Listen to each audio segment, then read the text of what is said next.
我曾漂流在无边海上，抬头看不见星星和月亮。没有人在乎我是谁，陷入漫长黑夜，一路跌撞。我曾爱过了无数风浪，倒影有你微笑的模样。当我们背靠着背聊梦想，所有遗憾都成了宝藏。所以无论多冷多暗多让人失望，再苦再难陷入了迷茫，你就是答案，我不灭的信仰。只愿朝着光，带你一起飞翔，让你听见云层跳动的心脏。我只愿朝着光，就算未来跌宕，我都会坚定地守护在你身旁，朝着光。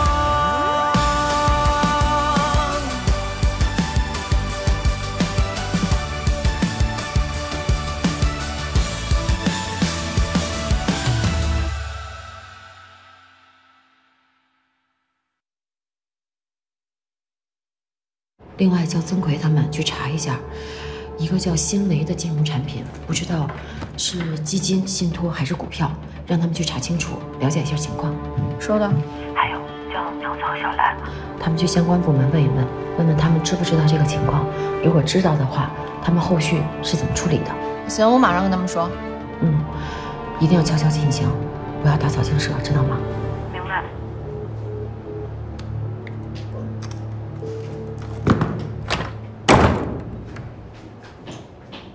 何老师，按照您的教诲，我去采访了食堂炒菜的黄师傅，然后写了这篇稿子，你看看还有什么要改的？怎么没有新闻当事人的现场采访呢？我采访了的，我问了炒菜的黄师傅，请问你炒的菜为什么那么难吃？他说滚擦擦嘞，因为有粗话，所以我就没有用。你真的这么问的？你这问题吧。虽然很真诚，但是偏个人倾向，不能这么问人。那我应该怎么问呢？您好，这里是新闻进行时。我被吴诺尔骗了，我要曝光他。您好，您说的吴诺尔是？吴诺尔你都不知道？就是那个刚刚得了最佳男主角的那个吴诺尔。是那个男明星？就是他。请问他骗了你什么？他说他爱我，他要跟我结婚，结果一转眼他就跟那个赵新敏结婚了。你确定是吴诺尔本人跟你恋爱吗？我确定，我100%确定。我要向所有的粉丝举报他的真面目，要让所有粉丝知道他的渣男的真面目。好的，您的电话号码已经记下来了。稍后我们的记者会跟您联系，请你们快点儿！感谢您的来电。这是什么情况？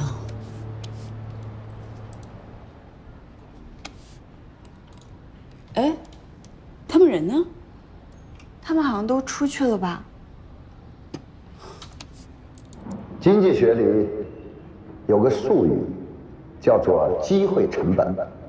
根据我这么多年的观察研究，每个人一生中至少会遇到3次财富重分配的机会，所以当机会来临时，一定要好好的把握，千万不要让它白白的溜走了。那么想要抓住机会，你必须具备杀手的直觉，也就是说，你对市场的敏锐力和洞察。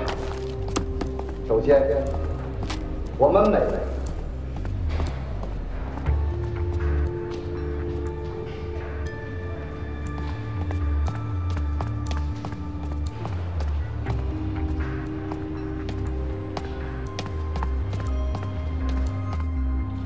比方，你去电影院，你要买电影票，你要买爆米花，那你很纠结，你在抉择，我是买电影票还是这么爆米花？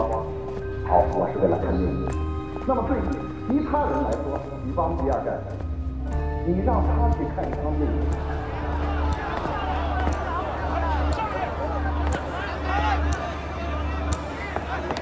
怎么办呀？他们要见杨教授，我快拦不住了。你稍等一下，我再打个电话啊。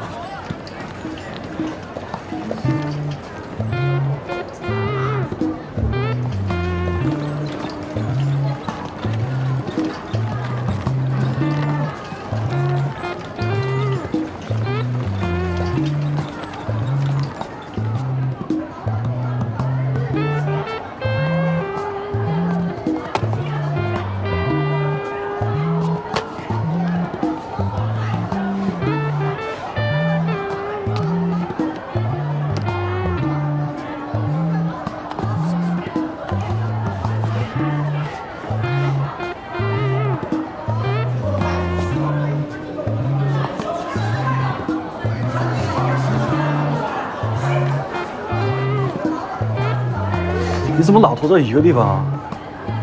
这块有个水渍。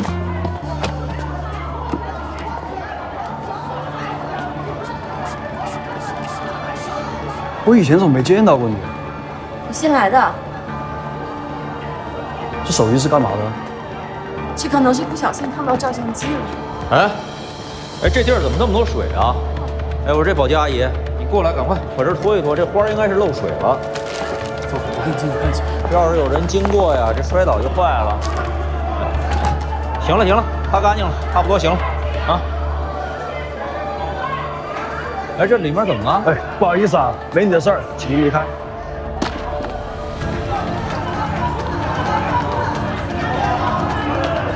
我帮你开，我帮你开。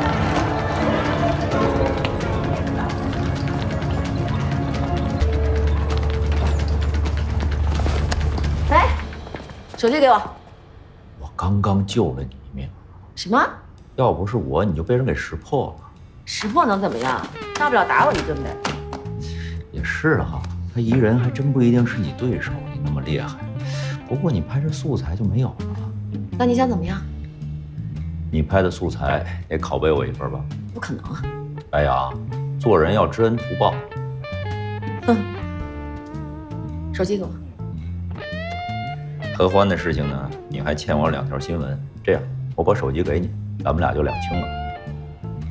成交。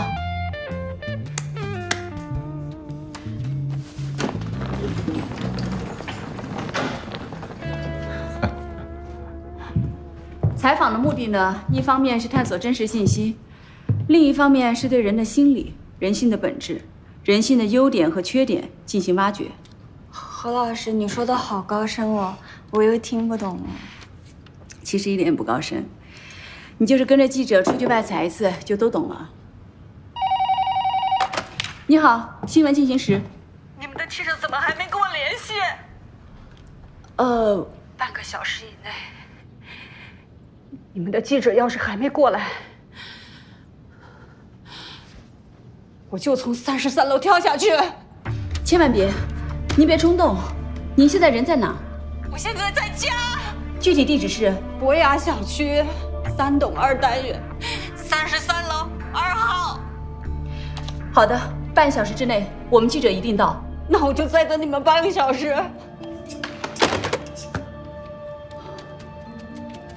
这是要命了！何老师怎么了？有个女观众威胁说，半个小时记者还不到的话，她就跳楼。跳楼？但是今天好像哪儿有什么大事，所有人都被白老师派出去了。看来只有我能跑一趟。何老师，要不你带我一起去吧？你不行，你走了谁接热线？可是救人要紧呀，万一出了什么紧急情况，我还能给你搭把手呢。行吧，走吧。好，那我去拿机器。好，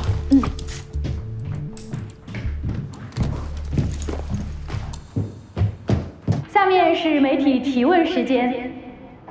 这里，这位男士请。哎，谢谢。推出去。杨教授，你好，我是直击现场的记者，我想请问，您之前代言的信托产品新磊3号刚刚传出了爆雷的消息，您对此有什么看法？无可奉告。友情提示一下现场的记者朋友们，今天的采访时间非常有限，请不要问与今天话题无关的话题哦，感谢配合。下一位，这位女士请。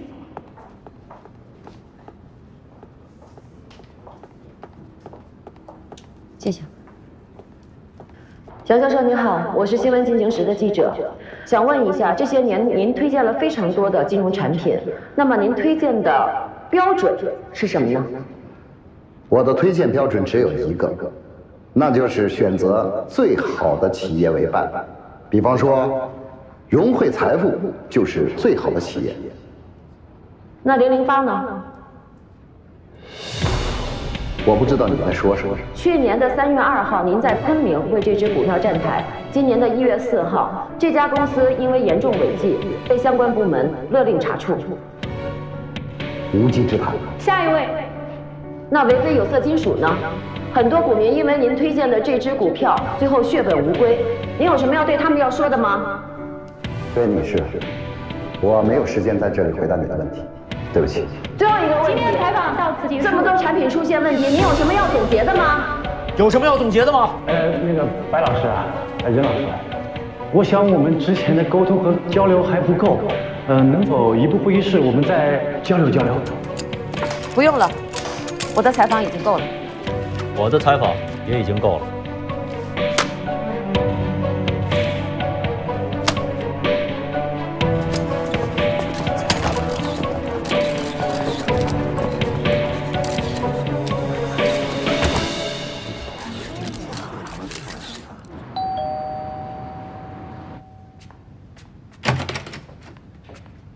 你好，我们是新闻进行时的记者，刚刚接到您的热线电话。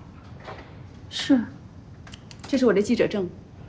我是他的助理。你们终于来了。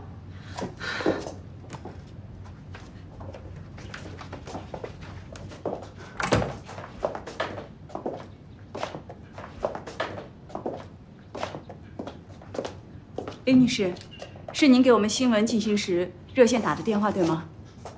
就是我。那您可以跟我们说一下具体的情况？我有一个条件，你们要把我说的话全部录下来，然后在媒体上公开。没问题，来，钟瑾，您坐在这儿。好，这是录音笔，您坐在这里看我就行了。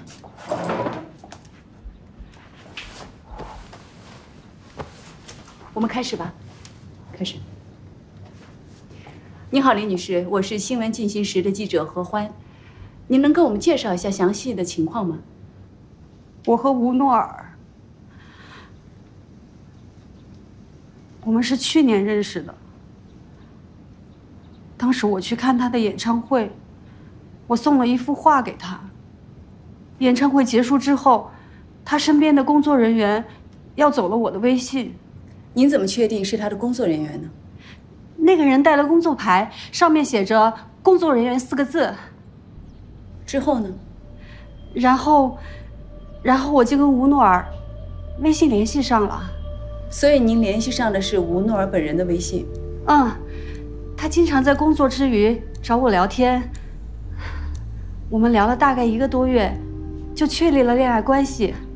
是他主动表白的，他说他就想找一个单纯又有内涵的圈外女友，我恰好符合这个标准。怎么可能？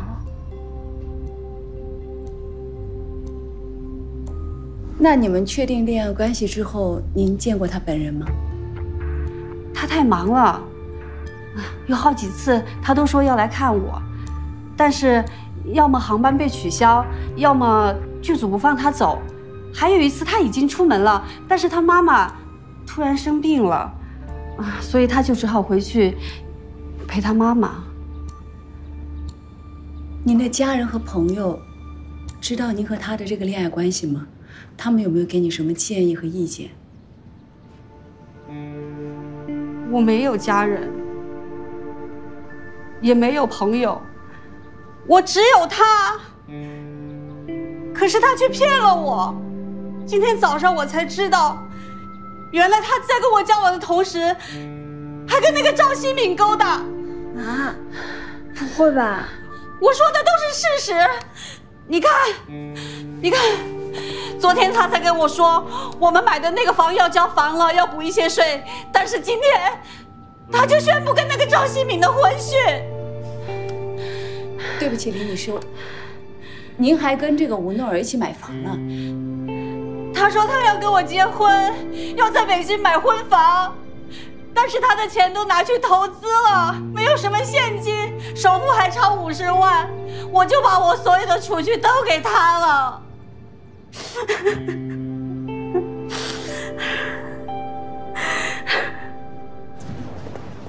陈姐，这条是韩国的一个牌子，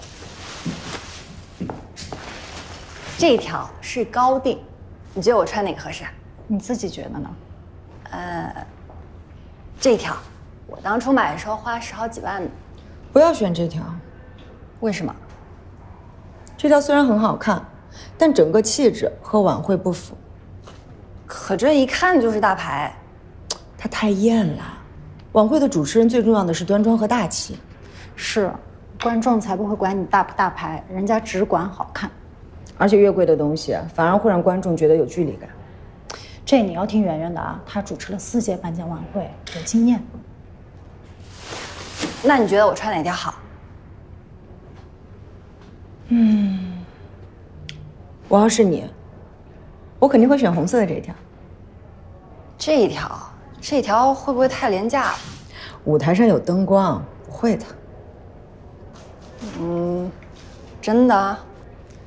一会儿彩排，你可以把2个裙子都带过去，你试一试。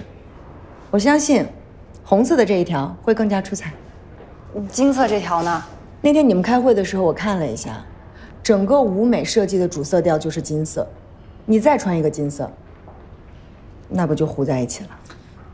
并且金色在舞台上特别容易显得俗气。哎，您好，请问是谁点的咖啡？这儿，哎，来，小江，咖啡，谢啦，叶静，谢谢。陈姐，咖啡，哎，谢谢。邵老师，我请你喝咖啡。啊，不用了，你自己喝吧。没事儿，我待会儿再叫一杯。那个，能不能跟你商量事儿？就是我最近在彩排晚会比较忙，所以每周的房产在线，你能不能做周6周日，我做1到5，行吗？没问题。谢谢啊。谢谢你的咖啡。没事儿。哎，你们回来了？安老师，怎么样？都采访到了。那我今天顺序怎么排啊？第1条，上现场骚乱，还有会议室的暗访视频打头阵。第2条用曾奎那边的，你那边采访用第3条，苗子的收尾。明白。哦，苗子，你再补一个律师的采访电话。好，曾奎，你那边再补一个融汇财富的背景资料。行。画面就用杨教授的一些素材吧。这套组合拳下来，直击现场今天只有躺平啊！躺不平，我们能想到的，他们肯定也想到了。那既然大家都是同样的素材，我们就力争把新闻做得更精彩。努力吧！加油！加油！喂，关于杨世平和辛磊3号爆雷的所有的新闻都暂缓报道。上来之后再做个物理保存。什么是物理保存？之前跟你说过，你忘了吧？就是把这个全部上传之后复制一遍。哦，对。好，谢谢。白老师，新的串联单我写好了，还有替补跟上的新闻。怎么都软不拉几的？没办法，杨教授那个新闻下了一整组，只有这几条新闻能补够时间。都没有一条能打的吗？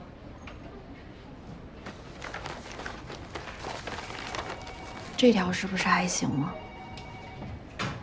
是独家吗？实际现场没有的那种。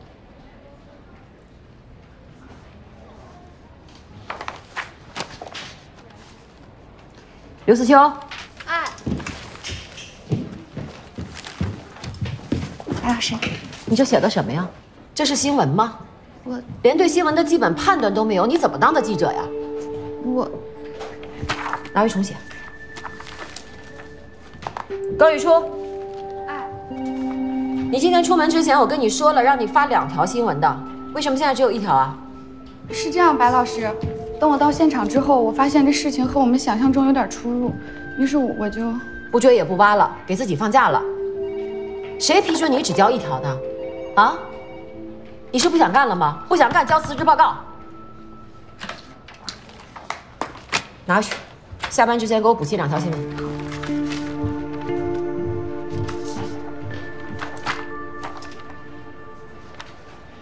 你。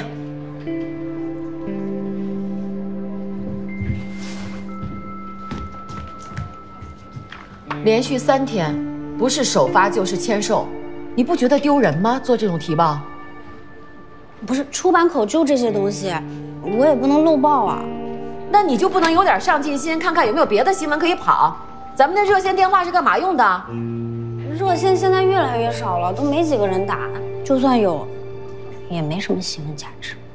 你把那上面最差的1条给我跑回来，也比你现在交给我的这个强。东东，哎，热线单子给我1个。哦，还就不信了呢。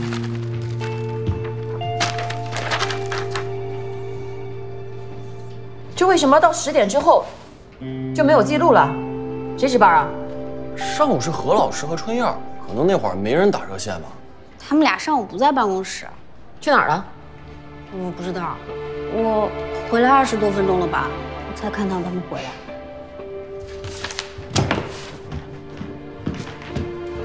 说啥呢？你们俩上午干嘛去了？白老师，为什么10点钟之后没有记录啊？啊？上班的时候脱岗这么长时间，干嘛去了？吃饭、逛街、谈恋爱，连一个热线都接不好，你们还能干什么？我们没有，跟春燕没关系。我把她带出去的。你说的对，我接个热线都不及格，但你作为制片人，你更差劲。何欢，你从老孙那出来你就满脸的不高兴，一直在批评别人，新闻被下了，谁心里都不好受。稿子有问题有很多种原因啊，你问过现场发生什么情况吗？你有给记者什么帮助吗？你有体恤过他们的辛苦吗？还是你自己有什么对策？你不什么也没有吗？你就不停地在那发火，把大家当出气筒。你觉得这是一个团队该有的氛围吗？我是就事论事，不是每个人都是你白杨，大家都是普通人，普通人都会出错，都会疏忽，甚至都会偷懒，但起码他们也要得到尊重和认可。如果你连这点都不懂的话，人家怎么替你卖命啊？你要觉得我接热线不合格呢，你可以随时把我开了。但今天这件事情跟春燕没关系，所有的责任我来承担。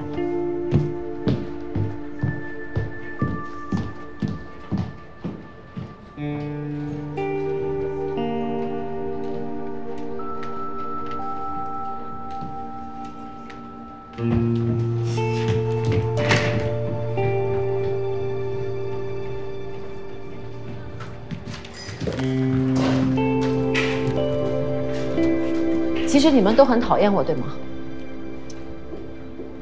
不是，白老师，就是怕。所以我真的很差劲儿，对吗？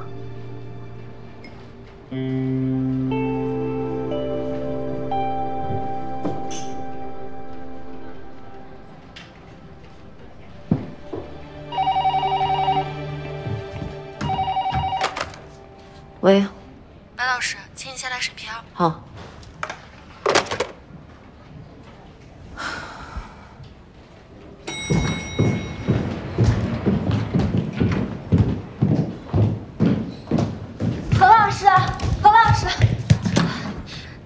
对不起啊，要是我没跟你一起去，就不会这样了。这是我跟他之间的事情，跟你没关系。你和白老师都是有能耐的人，为什么就是搞不到一块儿呢？三观不合，感情破裂。那你现在去哪儿？回家。那你明天还来吗？不来了。那你以后会去哪个部门呀？再说吧。你赶紧回去吧，免得一会儿骂人了，拜拜。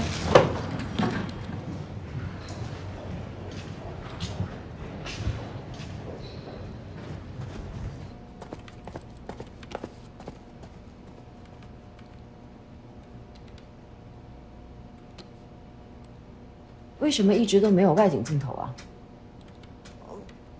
我们忙着回来发稿，就没有拍。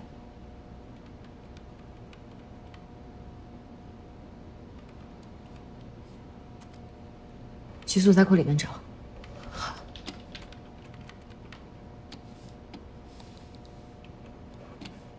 这是什么？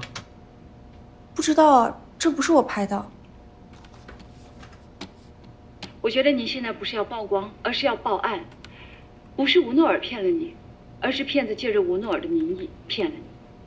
我叫你们来，是要曝光吴诺尔的真面目，而你们却告诉我，不是吴诺尔，是另外一个人。你们什么意思？你们是不是被吴诺尔收买了，要来堵我的口？李女士，请你冷静一下。没关系，就算是吴诺尔也没关系，好不好？来，我们先坐下，冷静一下，先坐下，好好想一想，要好好回忆一下你们的细节。当时你加了他微信之后，是谁开始聊天的？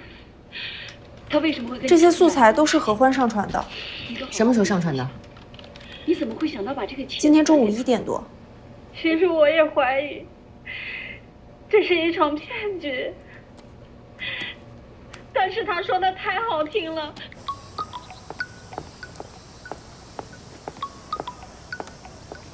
喂，你是拍了一条明星吴诺尔的新闻吗？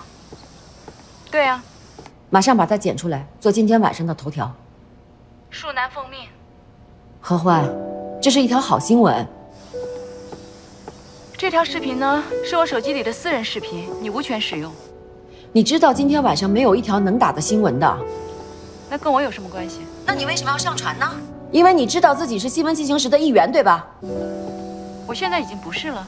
只要曾经是，就永远都是。你想要这条视频也可以，但是你要答应我一件事情。你说。就你刚才的态度，当着所有人的面向我道歉，向大家道歉。我答应你。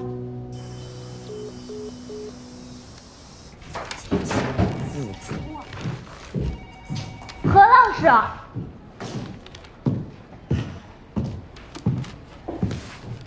东东，栏目的人都到齐了吗？齐了。来，大家听我说一下啊。刚才因为我个人情绪不好，导致对大家的态度也都很差，在此我跟大家说对不起，也郑重的向何欢道歉，向被我粗暴对待的记者道歉。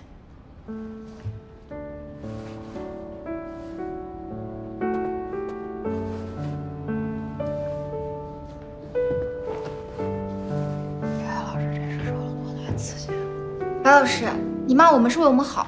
对，不骂我们怎么能进步呢？嗨，我们都习惯了。谢谢大家对我的宽容。其实我知道我在工作上边还是有问题的。这段时间大家都很努力，但是确实是我做的不对。我在此郑重跟大家承诺，以后会管理好自己的情绪，争取做一个合格的制片人。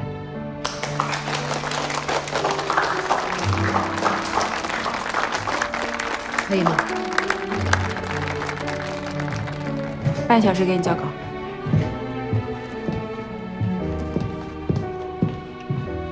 一会儿你去看一下何欢的素材，重新做一下串联单。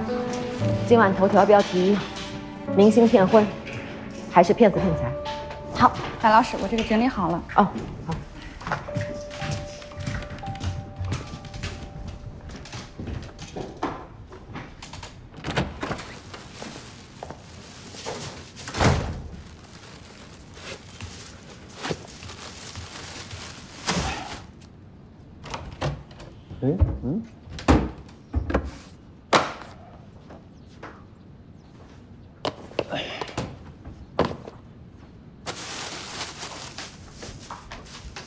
哎，这点你不应该在上课吗？不关你的事儿。你老师又生病了？做你的饭去吧。哦，你逃课了？我没有。没有啊。行，那我告诉你妈去。你不准告诉我妈。这不告诉你妈也行。那你说说我有什么好处呢？替你保密的话。我的乐高让你随便玩。那破玩意儿谁玩啊？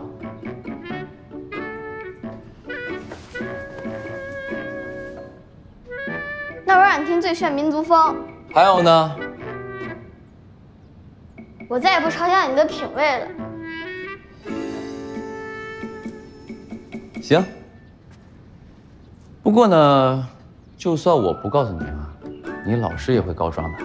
我跟老师说我生病了。生什么病了？手疼。手疼？你怎么不说鞋疼呢？啊！我告诉你，你应该跟你老师说你肚子疼，哎，收放自如。这重呢可以卧床不起，这轻，一趟卫生间就解决了。那我等投资课的时候就说我肚子疼。但这肚子疼呢，也有 bug。一旦你老师关心你病情，给你妈一打电话，那不都穿帮了吗？那怎么办？怎么办呢？过来，我告诉你。下来点。你一定会模仿你妈签名吧？这都不会？我小学2年级的时候我就会了。我会。那你呢？下次请假的时候，就以你妈的口吻打印一份请假条。这借口呢，用头疼、心口疼或者是肚子疼，随便你挑。最后呢，签上你妈签名，这样老师就不会追究了。对，那我下周就说我肚子疼，再下周就说我头疼，再下周就说我心口疼。但这些呢还不够有创意。那怎么才能有创意？怎么有创意啊？你可以呢说你爷爷过生日，你奶奶过生日，你太奶奶过生日，你太爷爷过生日，你家这么多亲戚，每个过一次生日，你能请多少次假呀？是不是？你简直是个天才。我只是过来人。那你能不能再教我几招？想学？啊。想学的话，帮我把这些菜洗了，我就教你。谢谢师傅。叫大哥，知道吧？大哥。哎。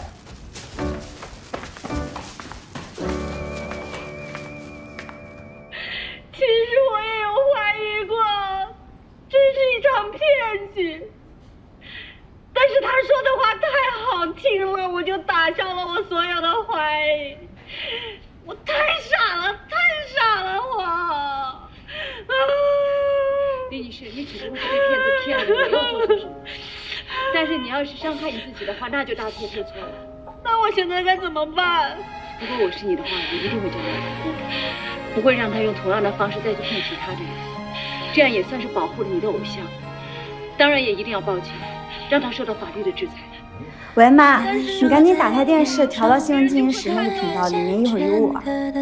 你会笑话我？哎，你记好了啊，那个新闻标题叫"是明星骗婚还是骗子骗财"。受害者自己也说，他曾经怀疑过这一切的真实性，但是因为真相很残忍，而骗子虚构的世界让人愉悦，最终他选择了相信骗子，骗局也因此得逞。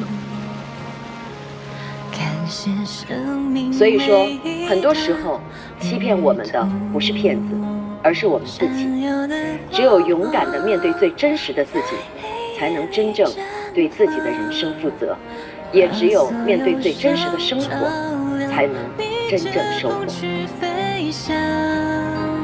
灿烂的夕阳，沉默的守候，不曾遗忘，勇敢去做自己的光。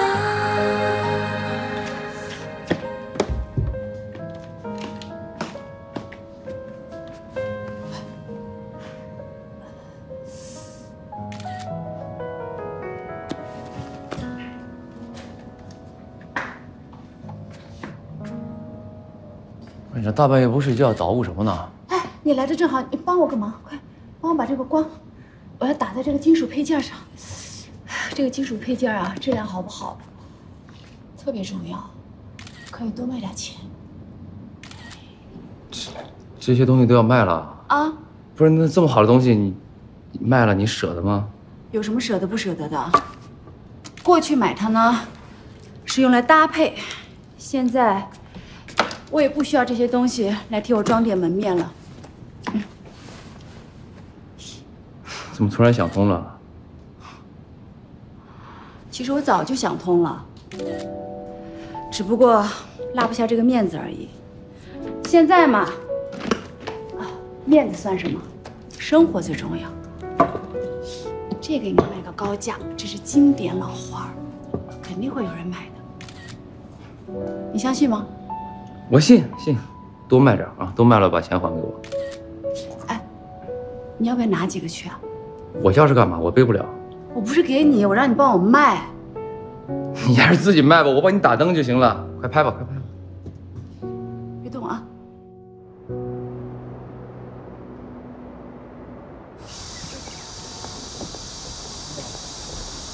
哎，何老师，好久不见！上次给你家办的10年的那个花宴，还喜欢吗？挺好的。你看你喜欢的花都到了，啊，这郁金香刚到的，特新鲜。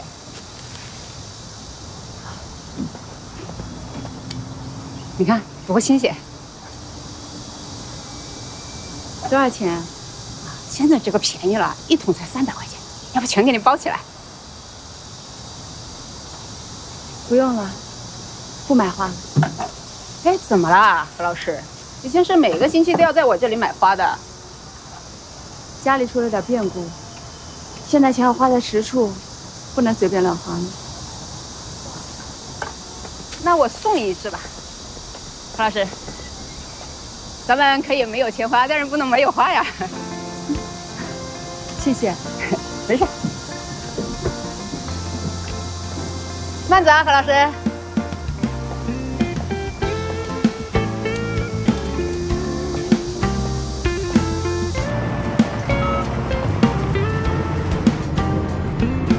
哎，何老师。喂，妈。哎，昨天那个骗子假扮明星的新闻你看了吗？怎么样？那是，那个新闻，所有摇摇晃晃的画面都是我拍的。哎妈，你看到片尾那个本台记者为您报道没？那个本台记者就是你女儿。哎妈，你知道吗？虽然现在我是临时客串，但是说不定以后我也是领衔主演。我也相信。哎妈，我快到站了，我不跟你说了啊。拜拜。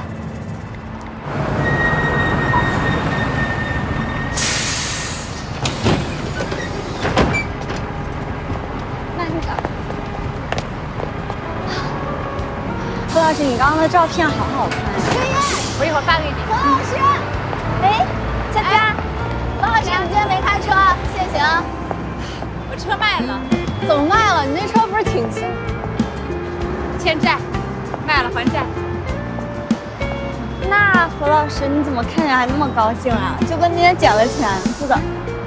恰恰相反，我是把该丢的都丢掉了。好看吗？好看。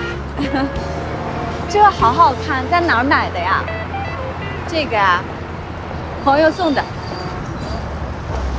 今晚这个事情确实有点难，但是我尽量想办法解决。我这就去办。喝美式就好。好，何老师。黄书记您好。黄书记好。昨天的表现非常不错啊。您看昨天新闻了？你们的新闻我每天都看。那提点宝贵意见啊？提意见不敢了，我只是觉得呀，现在的你比以前更有精气神了。说实话，我真的是一直在突破自己以前的状态。非常好，不过你还是有点出乎我的意料啊！你居然愿意回到新闻中心，从信息调度员开始。那还是受了您的启发啊，从零开始，重新学习，重新出发。好，加油！黄书记慢走啊。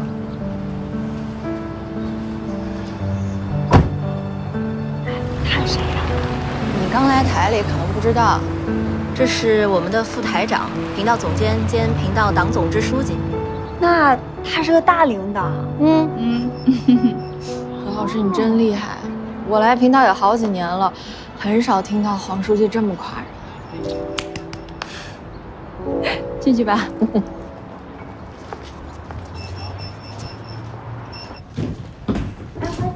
花给你插起来了吗？不用了，谢谢。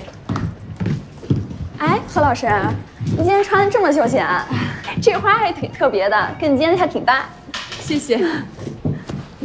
何老师啊，我头回见你背布包来上班，布包也挺好看的呀。之前那个库奇老花，我见你背特别好看，我也很喜欢，就是现在买不到了。你喜欢啊？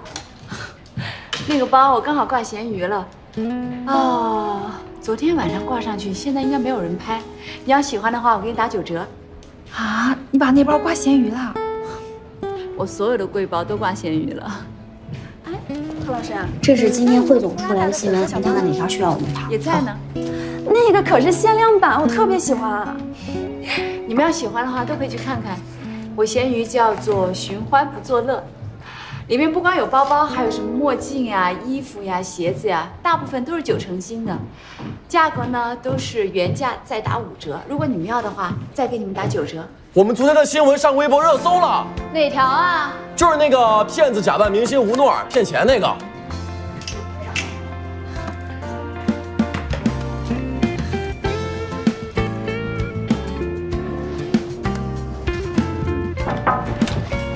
领导看了吗？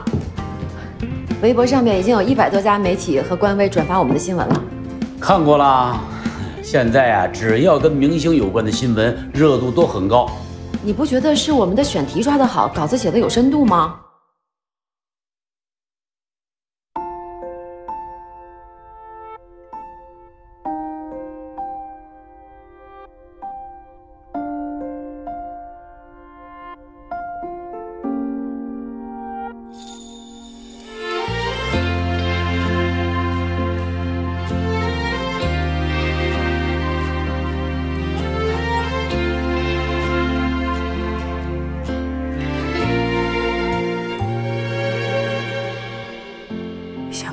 推开疲惫的乌云，倾落在这城市的谷底。有多少不期而遇会引去生机，或只是偶尔时光里过期。同行的路为什么迟疑？眼前的你像晴空，也像大雨。故事走走停停，结局还若现若隐，在误会中背离，又在梦里憧憬。如果爱也能有回应，把昨天的思绪褪去，是否就能让你也感同身受？